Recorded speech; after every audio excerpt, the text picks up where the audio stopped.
在中国和越南边境的河口瑶族自治县啊，这里很多越南的背包客通过大个的行李箱，从中国运送一些小商品回到越南去售卖。我在不到1个月的时间里3次入境越南，走完中国和越南的3大主要口岸。本期影片记录我从中国云南河口瑶族自治县来到越南老街市的全过程。中国河口县和越南老街市，它们仅一河之隔，却形同2个世界。加速闯越南第20集，欢迎和我探索中国和越南的这2座边境小城，他们的街头食物和风土人情。1000。3呢？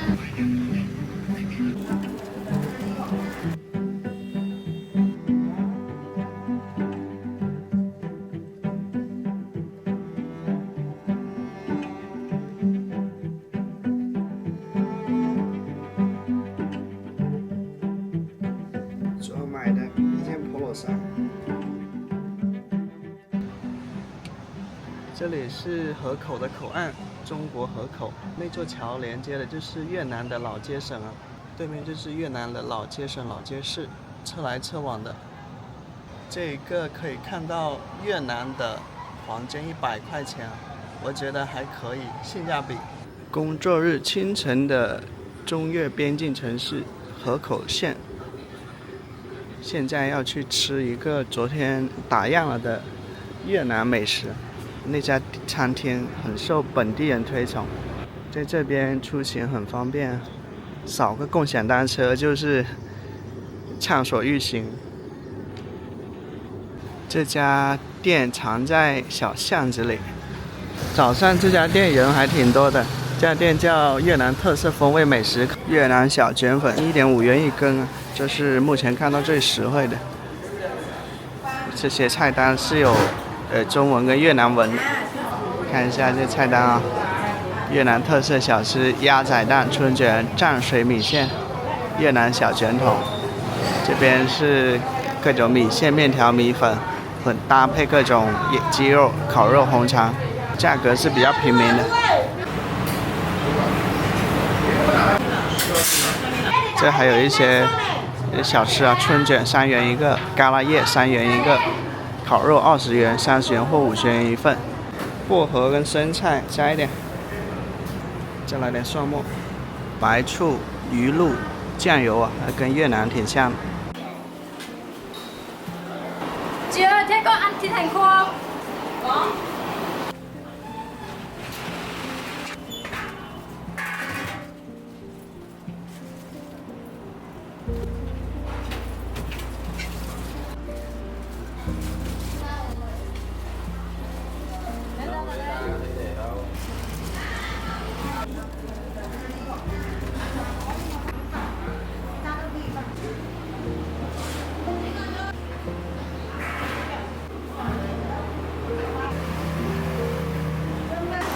点2条小卷粉，还有一份烤肉粉、烤肉米线。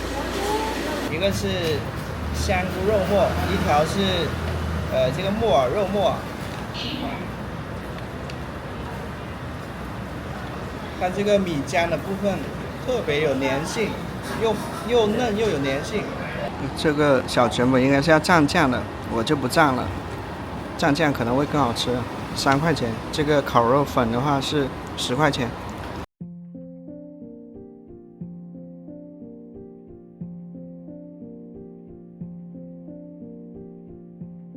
店家讲的是越南语，也是越南人。吃完这个早餐就又要去越南了，昨天刚从越南回来，今天又要过去了，感觉出国像出家门一样这么方便。归侨卷筒店。我是林达华，从1968年从越南来到河口，已经生活57年了。好，可以。越南面包。接下来这一句是无数换一个换一个。你phải買個睇到嘛？大家打嚟買。爽快了嗎？刚才吃的烤肉粉啊，不知道是胃口不太好，还是因为烤肉太干太柴了，吃了一半没吃完。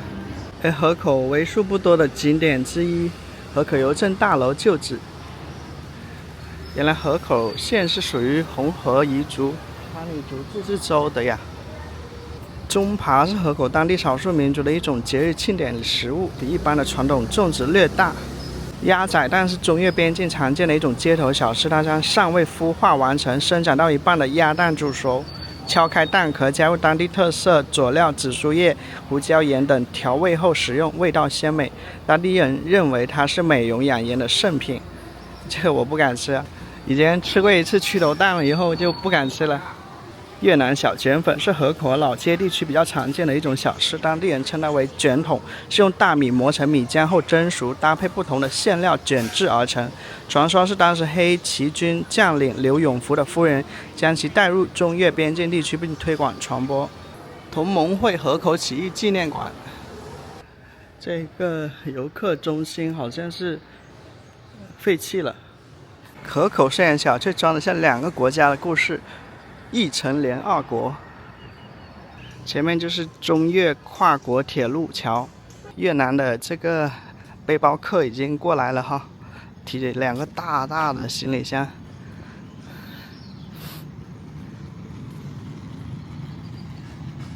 这里是观景咖啡馆，坐在这里喝咖啡，可以看到中越跨境铁路桥，还有能看到这个火车穿境而过。看一下这条桥，南溪河。来到了中越跨境铁路桥，这条铁路呢，见证了很多中国跟越南的历史故事。这个中越跨境铁路桥对面呢，就是两国海关的这个过境的桥梁啊，就昨天我们去的那个地方。待会儿呢，我将从那里又过境到越南老街省。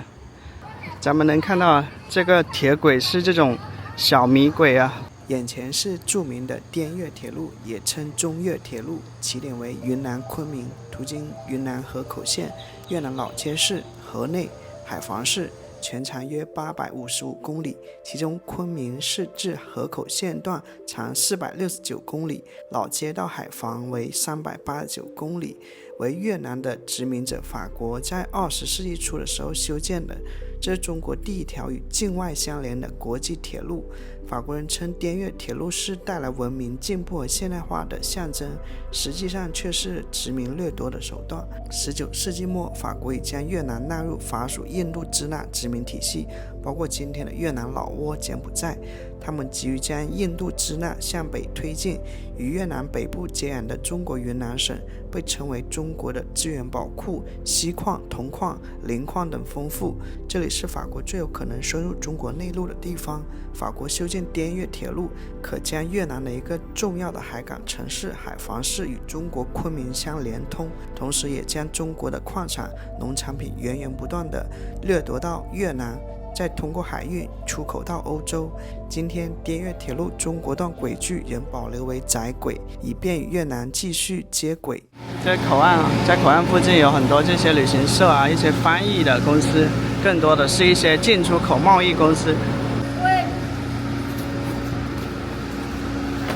代收货、代购，淘宝1688、拼多多。你好，这是要带回越南吗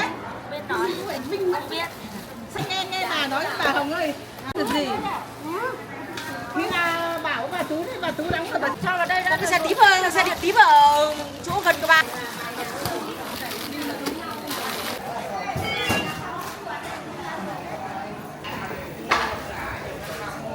好多的行李箱啊，又大又多。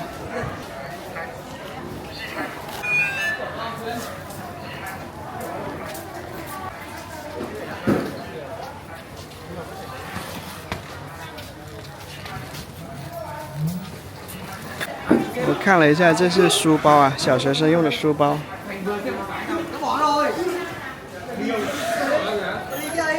这边就是一些运动鞋，还是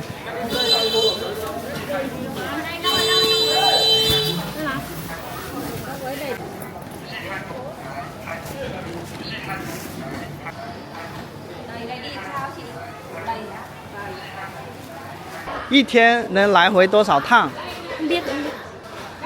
谢谢啊。跟旁边店的一个越南女生聊了一下，这些越南人啊，一天能来往返中国3、4趟，这么一个大的、很重的一个行李箱，他背过去能挣15块钱左右。这个箱子特别重的，挤的都塞不下了。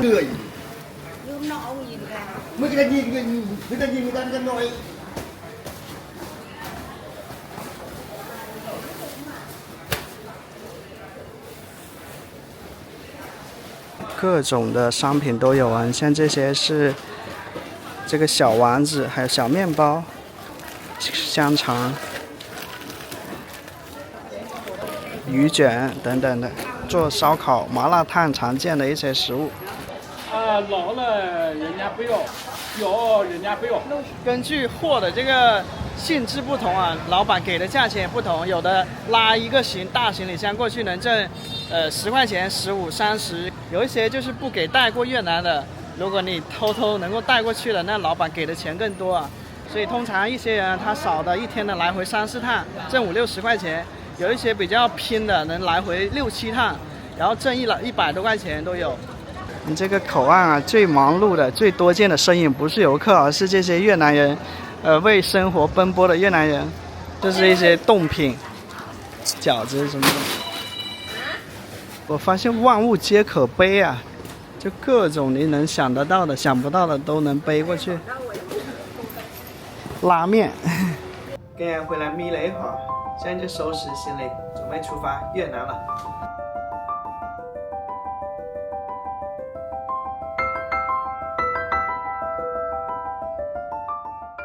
越南那边的教堂钟鸣，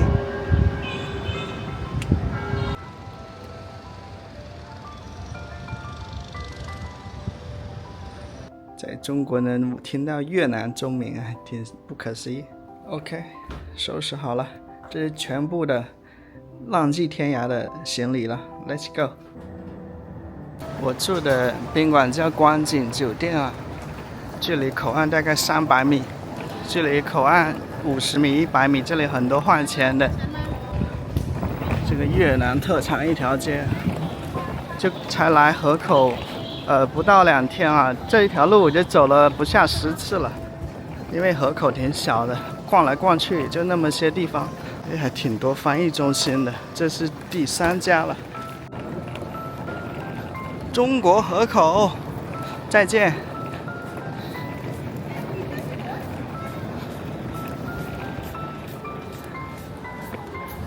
出境请上2楼。刚才花了大概3、4分钟吧，就过了中国海关啊。现在到了这个中越跨国大桥这里。这个是行李箱专用滑道啊，还挺贴心的，为这些背包客拖着行李箱的背包客提供一些便利。因为这里靠这个为生的人太多了，昨天就在那里看这个桥的哈，来来往往的人啊。这将是我不到1个月的时间内第3次入境越南了，可以说基本走完了所有中国跟越南的这个口岸啊。从第1次的这个广西东兴芒街的口岸，第2次是广西凭祥口岸，第3次是云南的河口口岸，这些都是中越边境最主要的一些通关口岸。特别感慨啊，因为我第1次从东兴口岸入境越南的时候，真的是提心吊胆的，甚至有种很害怕，真的很害怕。第3次入境越南的时候，就感觉心情比较平静了。所以人都是对自己未知的东西充满恐惧的。在心理学上有一个说法叫脱敏疗法，你对那些令你很恐惧但不足以致命的东西呢，你不断去尝试，在这个过程中呢，你的这种恐惧感就会不断的消失啊。这个就是行为治疗法。刚才在中国海关那里，我看着10几20名一些40、50、60岁的一些这个大姐阿姨们啊，她们就拖着那个箱子，好大好大的，有一些跟她差不多高了，是她的宽度是几个她那么宽啊。然后看着她在那里排队，然后过关，不断的往返啊，就感觉就是出门就是这样子啊，看到世间百态啊，人间众生相啊，就是不由得感慨啊，世上有多少人啊，就是为了碎银几两来回奔波，像一个蚂蚁一样。这里是入境通道。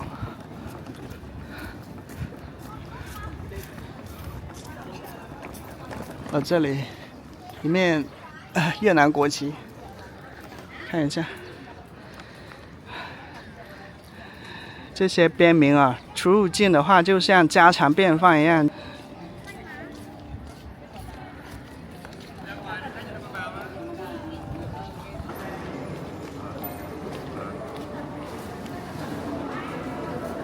这就过了越南海关了，第3次入境越南了，刚出来。换钱吗哥？换钱吗弟？昨天早上也没有这么忙碌啊，这里现在多了一些出租车师傅，突然有种好像没有出国的感觉，因为我在河口县的时候接触了也很多是越南人啊。换钱？现金？1000。3650。昨天我在这早上，他说3700，我找不到那个人了。OK， 开张。OK。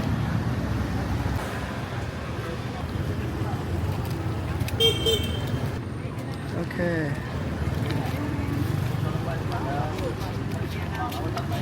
800块钱换了292万越南盾，走了有几百米了，一路上全是坐着小凳子上，戴着竹帽的一个换钱的妇女，卖电话卡。这是老街的桥。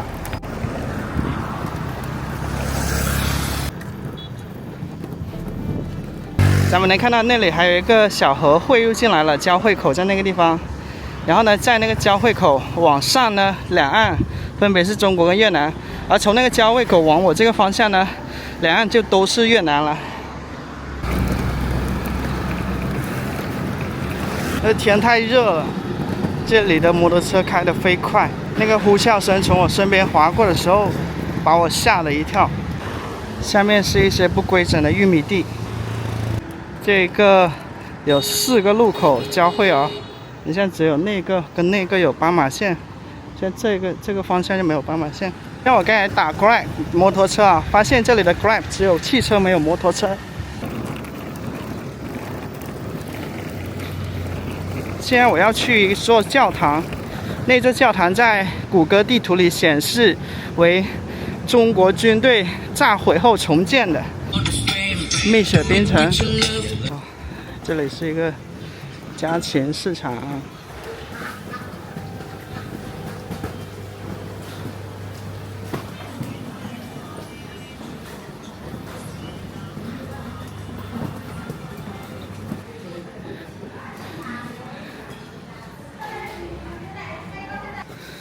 你看，好些是中国的哈，陈克鹏挂面呀，这些阳春挂面，这个老干妈豆腐乳。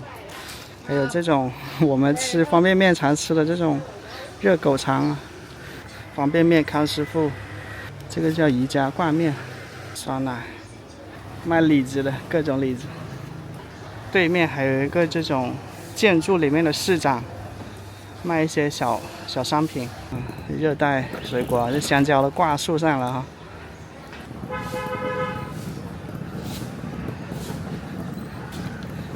我看着眼前这一幕啊，就是人们刷手机、喝茶、百无聊赖的发呆啊，这种景象跟国内也是大差不差的哦。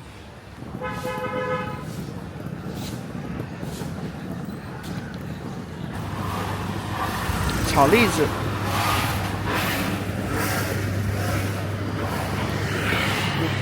路边的咖啡店，挺漂亮的，这感觉，各式各样的水果。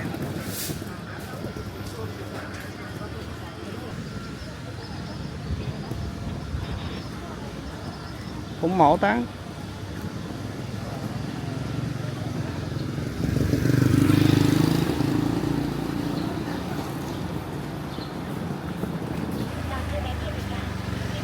那种小竹笋，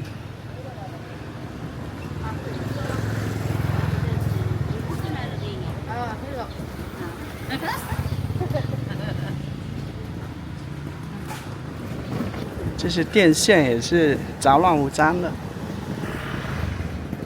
卖草药、中草药。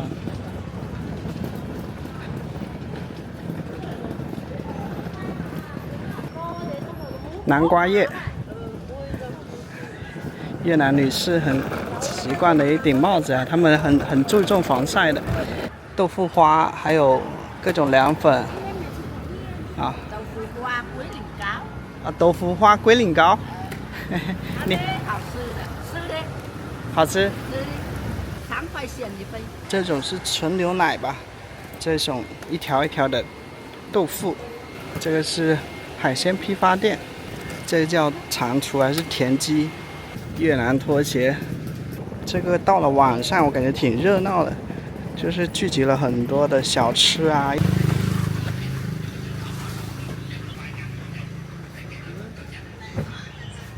烤五花肉，烤鸭。 烤扣肉、烤叉烧、热猪肠有中文，腌萝卜嘛，花生芝麻碎，啊，这是它腌的那个是什么水果？腌青菜，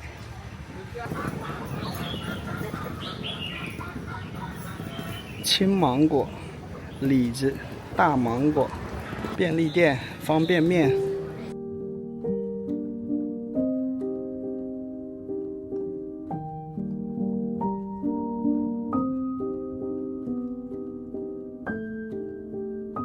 这是快餐吧？这个嘎啦叶、春卷、红烧肉、豆腐酿、小虾、大虾、豆腐坊。哇，这里好丰盛的一个越南小吃啊！这个春卷，你看，它是可以生吃的，里面有生菜，还有薯片。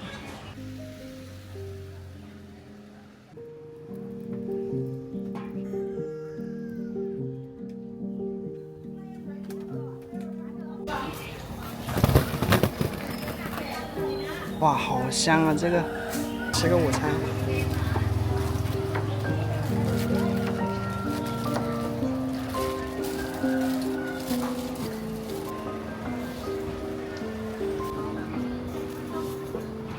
这个是2万越南盾，6块钱。这里面呢，它浇了一些应该是酸甜的一些汁水进去吧，火腿啊、黄瓜呀、生菜呀、胡萝卜丝。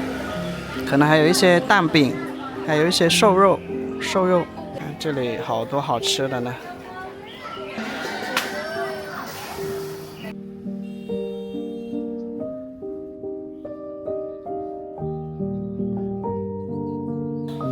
调味的汁水是酸甜的，主要以甜为主。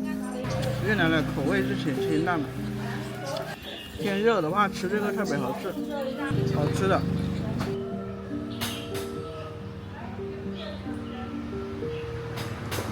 咬下去以后，感觉里面肉的分量还挺多的呢。这个刚吃第一口的时候，可能还没回味过来，等吃到第2、第3口的时候，觉得确实挺好吃的，特别美味。今天有个别里面还有紫苏的。越南人真的是吃的还挺健康的。你看这个春卷，这种诠释了这个含义啊。你看荤素搭配，有营养，但又比较清淡。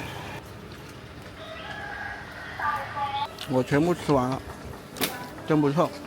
这家餐厅有好几个工人呢。那位女士一直在油炸各种的，像油炸薯片。我再要一个，试一下这个的味道。哦，这是寿司啊，不是春卷。原来它是寿司，哦，好实惠的，这一份才2万越南盾，就是6块钱啊。 它这里应该是番茄酱吧，还有沙拉酱。第一次吃越南的寿司吧，先沾一下这个叫什么酱？酸甜酱吧。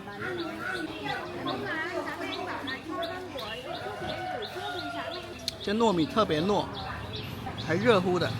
这寿司里面是蛋饼、火腿、胡萝卜丝、青瓜、肉末，蘸的这个酱白色的酱也好吃的。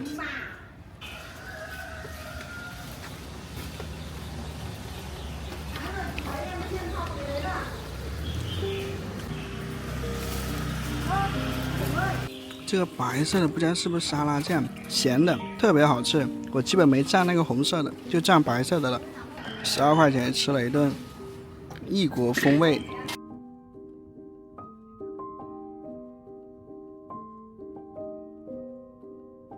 这个我们国内就叫田鸡哈，它是去皮的，这个皮搓洗干净以后呢，也是跟这个田鸡肉是一起炒的。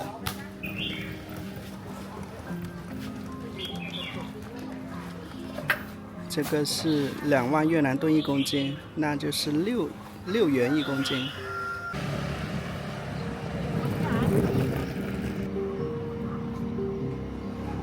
这一袋2万越南盾，拿一袋试一下。OK， 一袋，走了。在这条街道上，不时能看到骑着摩托车的兜售各种小商品的一些这个女士啊。你像这一袋的话，应该是有2个这种小菠萝了。这位大姐不止卖凤梨菠萝，还卖红薯、卖鸭蛋、鸡蛋、鹌鹑蛋和香蕉。旁边是一个服装店。看哦，这个教堂前面布满了各种小摊。教堂不知道能不能进去啊？哦，它这大门都被挡住了，它的大门也被关得紧紧的。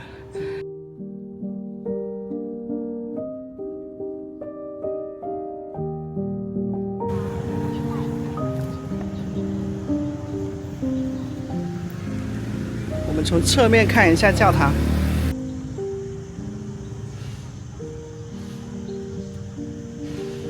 这是教堂的侧门。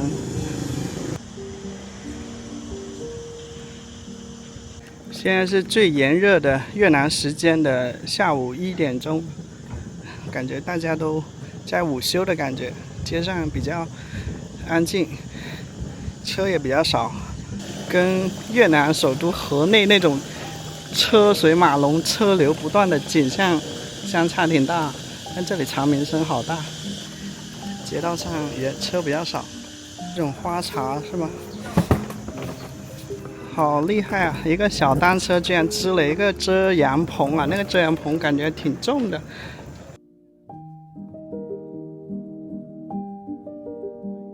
这地上晒的是什么？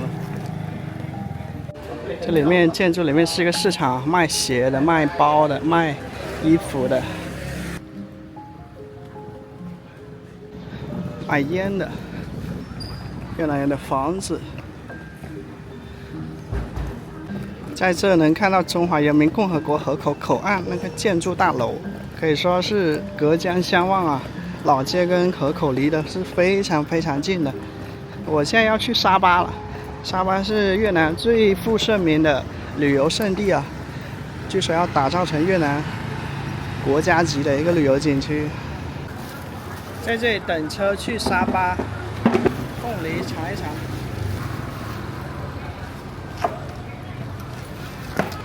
好吃啊，好甜啊！这个它口感是挺硬朗的，结实的口感。在这越南，这个菠萝是没有给签子的。在那里等了20分钟吧，然后那个卖椰子的美女就很好心啊，她就告诉我车来了。山城沙巴是越南最美的山地风光，没有之一。这里生活着越南的高原少数民族，有令人赞叹不绝的梯田和云海。